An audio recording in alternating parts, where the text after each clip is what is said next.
Dernier Grand Prix également en 250 cm3 en Allemagne cette fois, sur le circuit de Geldorf.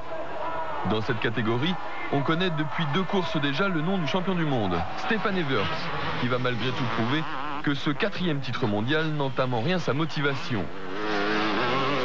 Vainqueur de l'avant-dernier Grand Prix en Suisse, Everts prend ici la tête de la première manche dès le début. Il impose alors tout de suite une cadence très élevée, à tel point que seul Pete Beirer, numéro 7, parvient à suivre le rythme.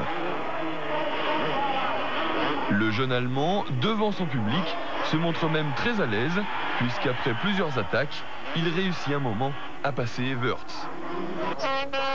Mais en fin de manche, Beirer s'essouffle un peu. Une défaillance évidemment fatale face à un champion du monde toujours aussi consistant. Everts reprend le commandement et construit peu à peu sa victoire. Quelques dixièmes de seconde gagnés à chaque virage et le voilà désormais hors de portée de Beirer. Un rapide coup d'œil en arrière pour s'assurer que la menace est loin et Everts remporte donc cette première manche, sa 16e de la saison. Deuxième manche, le scénario se répète, mais cette fois, les rôles sont inversés. Beirer a bien récupéré et c'est Everts qui joue le chasseur. Une situation peu banale où en plus l'Allemand ne commet pas d'erreur.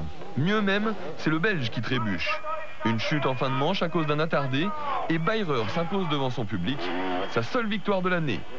Côté français, la meilleure performance du week-end a été obtenue par Frédéric Bollé, 5e lors de ce Grand Prix d'Allemagne et 8e au championnat, juste devant son compatriote Yves Demaria.